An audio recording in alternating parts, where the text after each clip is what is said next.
Hey folks, it's Marvin Cash, the host of The Articulate Fly, and we're back with another Casting Angles with Mac Brown. Mac, how are you?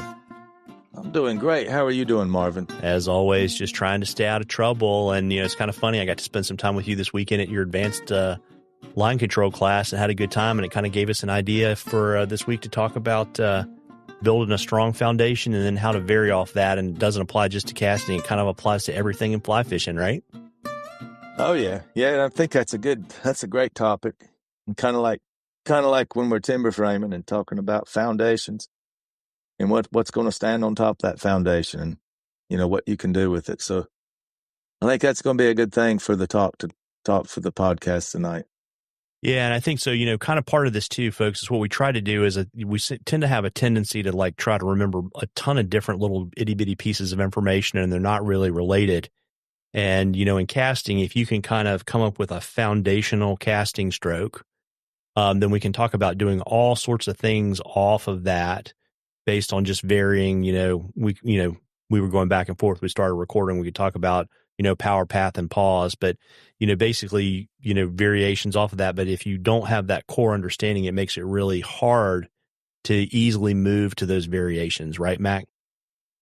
That's exactly right. Yeah. Because think about to apply this, to what we do in our sport of fly fishing and casting, it's all about, you dealing with all the external surroundings and the situation you're in. So what that means for what you're trying to do with the string on a bendy stick, if you're trying to vary speed or the angles or the distances and the equipment you're using, add in there wind and the challenges of all the might be parsnip if you're up in the driftless area of Wisconsin. Here it'd be rhododendron and all the cover on the stream like a cave. You have to adapt all these challenges and motor systems to adapt to it. And what tends to happen is, a lot of times when I first got in this rodeo, when I was in my early 20s, and I'd go to St. Louis, Kansas City, and I was doing all these clubs across the country. And it was like they go to the park and they practice 6 hours of pick up and lay down, pick up and lay down. Well, that's all context dependent. And so what tends to happen when they practice under these ideal conditions in the park, when there's no wind, when there's no trees, everything's wide open, then the variability factor really starts to suffer. So then you put them in a situation where you have all these things, and of course it's going to lead to what? Frustration. So yeah, I think that helps a lot with why practice and retention tends to help better for the more situations, on the water, no matter what you're doing. I don't care if it's salt water. I don't care if you're throwing under mangroves, or I don't care if it's Montana with wind. It's all relatable, isn't it? It's all the same thing. You got wind everywhere. You're going to have surroundings everywhere. Sometimes it's open, sometimes it's not. Usually it's not. Where I fish anyway, usually it's not. So we have to deal with variability every day.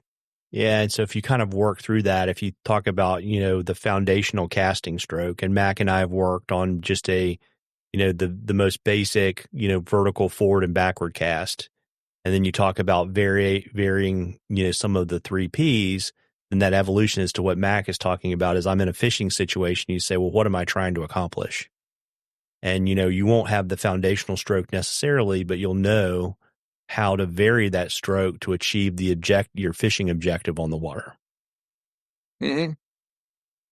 That's right. Yeah. So, the variability just by something as simple.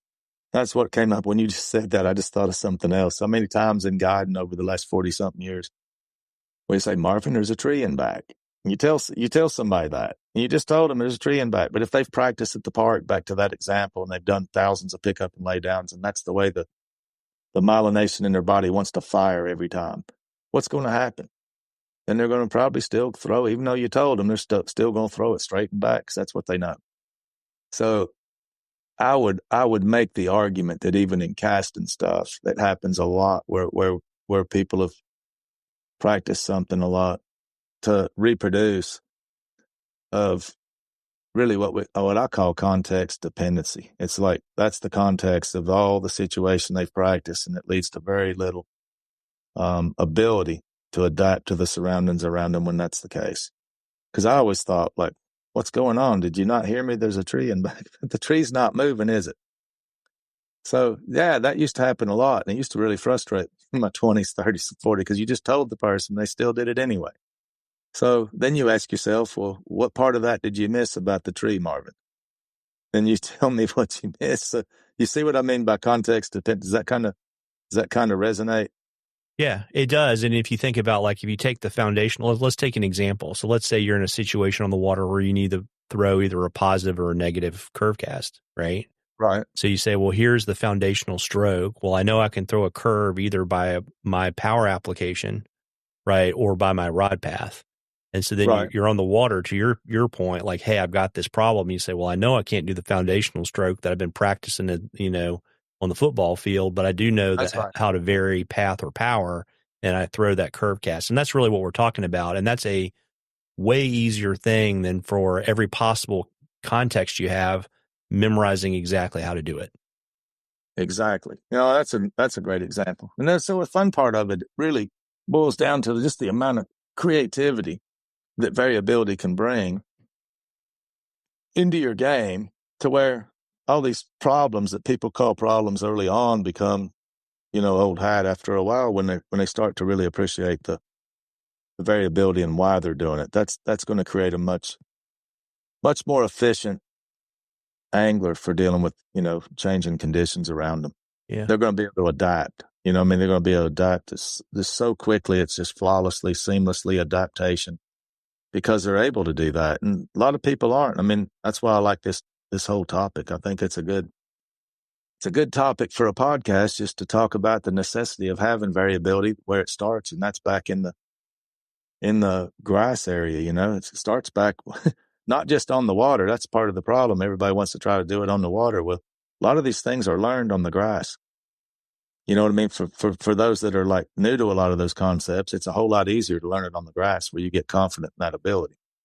Yeah, and I think it's great, right? So, like, once you've worked and you've kind of got the good foundational groove and you kind of understand the mechanics, I mean, just go out to Max Point on the field and say, well, can I try this? How does that work? Right. Mm-hmm. And just play around with it and say, as we always advocate, it's better to practice a lot of times for really short periods of time. Just go out for 15 or 20 minutes and just say, well, hey, I want to see how much I can do this. Like, whether it's, playing with power on loops and, like, take the power off until the loop collapses, and then you kind of understand that. Or, hey, I wonder if I can, like, manipulate where I put the curve in the fly line. How do I do that? Right. And that's just kind of how you do it. And then you just kind of, you know, um, you got to eat the pie one bite at a time, right? So you just start doing that, and next thing you know, if you're consistent about practice, like we always preach, then you look down and you've got a toolbox with a lot of great tools in it. That's right. No, that makes a huge difference for helping solve things, in those stages where people are like trying to figure these things out. And I think it's a really good approach, is not just for the angler. I mean, trying to solve this stuff, but also in teaching. I mean, it has to be variable teaching to produce a great result. Nothing in teaching can happen with the mundane blocked, what we call blocked practice. When we're talking about block practices, like, Marvin, go out and do a pickup and lay down 500 times. I mean, if you did that every time you practice for 40 years, what would you have? You'd have a good pickup and lay down with zero variability from it. So that kind of helps talk about the differences, Then when you talk about random variable, then you got that plus a whole bunch of kitchen sinks to add on top of it. Now you got adaptability. Yeah. Well, and you become a problem solver on the water, which I think is kind of what so many people are trying to do, right? That's exactly it. And lots of different ways to skin that cat. And so, it's kind of funny. We're in the middle of September, and DH will be here before you know it. And so, folks, get out and practice. But I would also say too, Mac, I know you're running guide trips. You've got a school coming up. You got all kinds of stuff. You want to let folks know a little bit about that and where to find all that good stuff?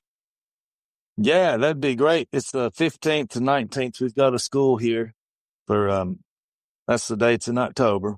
And then the 24th to 26th, we head to Mountain Home with Davy Watton, and we're going to run a school out there on Mountain Home. So we're looking forward to both of those. And that was a great weekend this last weekend. I really enjoyed it. I had to I had to rest a lot today, Marvin, because I was actually still tired from Saturday and Sunday, for sure. Yeah, well, it wasn't necessarily, it was a little warm, but it was, when you're outside like that, 8+ hours a day, it takes it out of you. Yeah, I felt like it today. Yeah.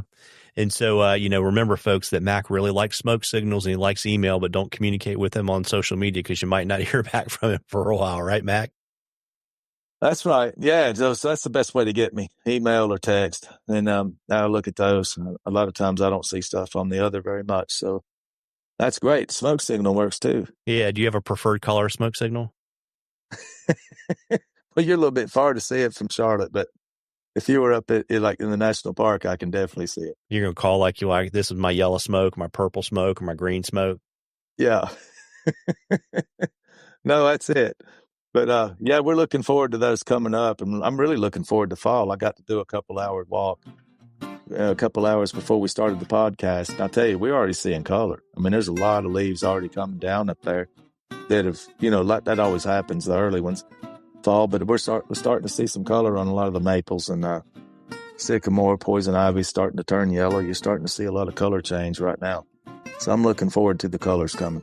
Yeah, so folks, as I always say, you need to beat the leaf peepers. You need to get out there and catch a few. Tight lines, everybody. Tight lines, Mac. Tight lines, Marvin.